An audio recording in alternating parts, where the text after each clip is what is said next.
The recently completed audit predicted that under the currently scheduled rate increases, there would be substantial excess revenue in coming years, and also pointed to the potential dangers of using that prediction to reduce those rate increases. And so I'm wondering, do you believe the accuracy of that prediction? And if so, how, and equally as importantly, when would you like to see that value returned to ratepayers?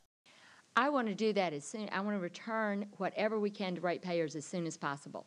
As some of y'all in the audience know, I have been a fiscal conservative for a very long time. I was involved back in the mid-90s in the property tax revolt on Fulton County and with many people all across the city. So I am someone who lives here, who pays a lot of taxes, who pays a lot of fees. What we were concerned about, and I was privately counseled that in order to refund the commercial paper, in order to get us out of some of the unfortunate series of events in our financial management or mismanagement, that it was not the time to go public about whether or not the audit was correct or whether or not the watershed department was correct. But in my administration, one of the first things that I will do is to get a review, top to bottom review, of where we head with the watershed projects and what can come back to the ratepayers. So would it be fair then to say that you're not concerned with the credit rating of watershed management as it might be impacted by rolling back these rate increases immediately after the bonds were issued based on those same No, it rate is increases? not. No, what I need to do is to bring the people in to give me the evaluation of that. I want to do nothing that will hurt our credit rating. I understand that very well. But I also don't want our citizens overpaying, whether it's taxes, whether it's rates, whether it's fees, whether it's fines.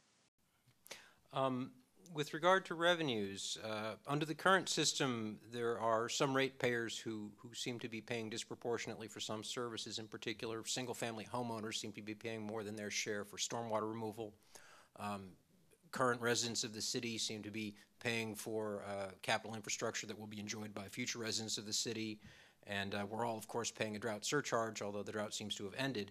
I'm wondering, do you have any specific ideas as far as potentially new fees or a new fee structure that would make this more equitable?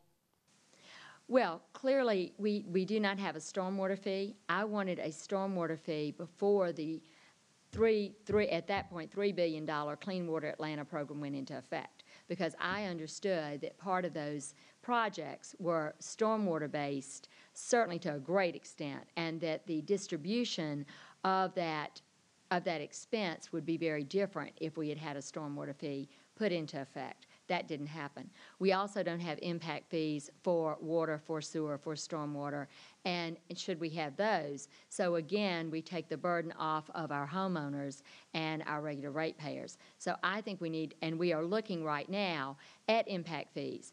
I have not been able to get a review, to get my hands on the report of the impact fees over the past several years. Back when I first was elected, there was an issue about park impact fees, and so I actually got the ledger. But in the past several years, I have not seen the ledger. And I have asked for it, but I have not seen it. Go ahead. With regard to the impact fees, of course, the city is spending a lot of money or failing to realize a lot of revenue in order to incentivize development, and right. Impact fees, of course, disincentivize development. Are you concerned at all with these two sort of competing agendas? Well, we certainly need to have development across the city, and we have half of the city that's seen almost no development in 50 years. Essentially, it's the old redlining line, and it is not a north-south line. It's a northwest to southeast line. And when you look at our neighborhood stabilization grants, all the information that we prepared for them, it's exactly that line. So we need to do both. We need to have people assessed appropriately for the impacts, but we also need to look at reharvesting commercial areas where people are just land banking. We need to have major improvements in code enforcement, because as I see the disinvestment that is going on in the city, whether it's from mortgage fraud, whether it's from just people land banking for whatever day in the future, it is harming our communities and harming our ability to be a vibrant city and to be a safe city all over the city. The management of watershed management is kind of a strange thing depending on the perspective that you view it from. It seems to be serving two masters. From the standpoint of the ratepayers and the citizens, it's essentially a regulated utility, and we are both the customers of that utility and the equity holders in that utility. Whereas the city seems to view it more as a department that should at various times serve the interest of other departments, either with transfers of funds or other things. And I'm wondering, do you think either that the structure of that management needs to be reorganized, and if so, Yes. in what direction? And also if the fundamental philosophy of that department needs to be changed? The watershed department is, there have been several things that I've been concerned about. I have not seen the kind of responsiveness that we've needed. I have seen billing issues that are just legend in our town and go to bat for people that cannot get resolution.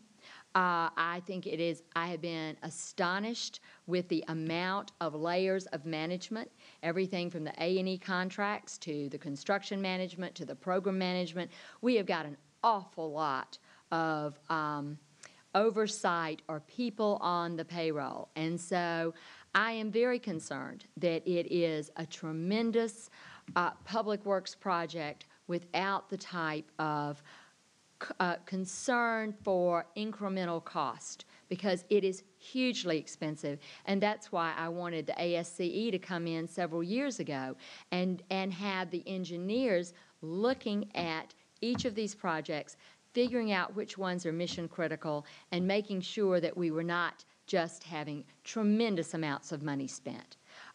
When I look at the A&E contracts, I am floored. And I have been there as a council person, and I have felt like at many times the little Dutch girl with the thumb in the dike, you know, just trying to not have the flows coming at me. So I am someone who is going to be looking at the figures very, very carefully. In 2007, the city directed Watershed to transfer $30 million to Atlanta Beltline, Inc. for the Clear Creek Combined Sewer Basin Relief Project. Do you think that that transfer was appropriate, and would you be sympathetic to similar transfers in the future? I literally can't go back and figure out what exactly, you know, what their rationale was. I was not serving on the committees that were over that. That does not absolve me of the responsibility, but I don't want to speak and not have full information, so I'd rather get back to you on that. And were something similar to come up in the future, then you would be willing to consider it? No, Jim, what I'm saying is that I want to have facts, and I can't go there and remember, you know, I was not on the committee that oversaw that, and so that factoid isn't coming back to me, and I don't want to misspeak. It's too important. Okay, fair enough.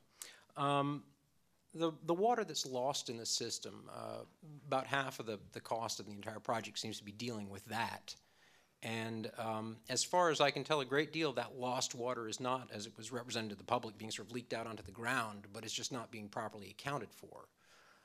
And my concern there is that we seem to be spending a lot of money accounting for water that one way or another we're going to be paying for either way, and now we're also paying for that accounting infrastructure, in particular with all of these new residential water meters that don't seem to be working very well. Right. Is this a good investment? The residential water meters are the double accounting. Well, I mean, as a general concept, spending money to account for the excess water as opposed to spending the money to fix the leaks. Oh, absolutely. Well, we have to get the system under control. When I see the leaks and I call the watershed department and it's who's on first, I am very concerned, and I think we need great leadership in that department We need tremendous accountability in that department. It has been functioning literally without the kind of control I wanted. The Nancy Creek Technical Advisory Committee kept that project on budget, on time, and with all the quality control in the world. That was the one that I had some control over. When that floodgate started, we started spending a tremendous amount of money.